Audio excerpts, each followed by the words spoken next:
कहानी अब धीरे धीरे उस खतरनाक मोड़ पर पहुंच चुकी है जहां हर किरदार अपनी ही चालों में उलझता जा रहा है। भरोसे की डोर कमजोर पड़ रही है, रिश्तों की नींव हिल चुकी है और हर कोई अपने अपने सच को छुपाने में लगा हुआ है।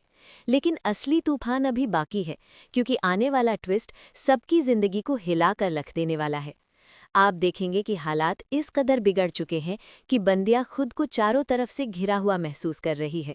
उसके लिए सबसे बड़ा सवाल यही बन गया है, आखिर सूरज और गुलाब सिंह के बीच चल रहे इस खतरनाक खेल में किस पर भरोसा करे और किससे दूरी बनाए। लेकिन बंदिया हार मानने वालों में से नहीं है। वो ठान लेती है कि इस बार वो ऐसी चाल चलेगी जिससे ना सिर्फ वो खुद सुरक्षित रहेगी, बल्कि अपने दुश्मनों को भी उलझा कर रख देगी। यहीं से कहानी में आता है पहला बड़ा मोड़। अपनी योजना को अंजाम देने के लिए बंदिया एक बड़ा कदम उठाती है। वो ईशा की मां कावेरी को लेकर सीधे ईशा के सामने पहुंच जाती है। जैसे ही ईशा अपनी मां को अचानक अपने सामने खड़ा देखती है, उसकी आंखें भर आती हैं।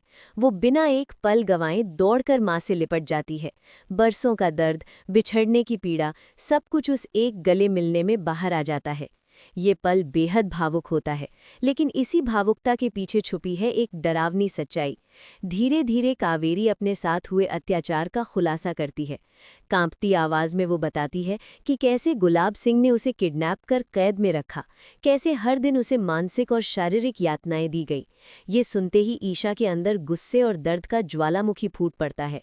उसे पहली बार एहसास होता है कि उसकी जिंदगी को बर्बाद करने के पीछे असली चेहरा कौन है। लेकिन कहानी यहीं शांत नहीं होती। अगला दिन होता है महाशिवरात्रि का। घर में पूजा की भव्य तैयारियां चल रही हैं। चारों तरफ भक्ति का माहौल है, मंत्रों की आवाज गूंज रही है, मगर कावेरी के दिल में बदले की आग धधक रही है। वो तय कर चुकी है, अब और नहीं। पूजा के बीच जैसे ही उसे मौका मिलता है, कावेरी भगवान शिव का त्रिशूल उठा लेती है और तेज कदमों से गुलाब सिंह की ओर बढ़ती है। उसके चेहरे पर गुस्सा साफ झलक रहा होता है। वो हमला करने ही वाली होती है कि तभी अचानक सूरज वहां पहुंच जाता है। सूरज ये दृश्य देखकर बुरी तरह घबरा जाता है। उसे समझ आ जाता है कि अगर अभी कुछ नहीं किया तो सब कुछ खत्म हो जाएगा। अपने पिता को बचाने की मजबूरी में वो कांपते हाथों से बंदूक निकालता है और कावेरी की तरफ गोली चला देता है। एक पल के लिए सब कुछ थम जाता है, लेकिन किस्मत को कुछ और ही मंजूर होता है। गोली कावेरी को नहीं लगती। सूरज राहत की सांस लेने ही वाला होता है कि तभी पीछे से अचानक गोली चलती है। गुलाब सिंह का एक आदमी छिपकर कावेरी पर निशाना साध चुका होता है। धड़ाम! गोली लगते ही कावेरी जमीन पर गिर पड़ती है। चारों तरफ चीख पुकार मच जाती है। ये सब इतनी तेजी से होता है कि किसी को कुछ समझने का मौका ही नहीं मिलता। ईशा ये दृश्य देखकर पूरी तरह टूट जाती है। उसकी आंखों के सामने उसकी मां खून से लथपथ पड़ी होती है और उसे पूरा यकीन हो जाता है कि सूरज ने ही ये सब किया है। लेकिन असली खेल तो पर्दे के पीछे खेला गया था। ये पूरी साजिश गुलाब सिंह की थी। वो जानता था कि कावेरी ही वो कड़ी है जो उसकी सच्चाई दुनिया के सामने ला सकती है। इसलिए उसने पहले से अपने आदमी को तैयार रखा था, ताकि सही समय पर कावेरी को हमेशा के लिए चुप कराया जा सके और इल्जाम सीधे सूरज पर आ गिरे। कुछ ही देर में पुलिस मौके पर पहुंच जाती है। हालात ऐसे बनते हैं कि सारे सबूत सूरज के खिलाफ नजर आते हैं। बिना देर किए पुलिस सूरज को गिरफ्तार कर लेती है।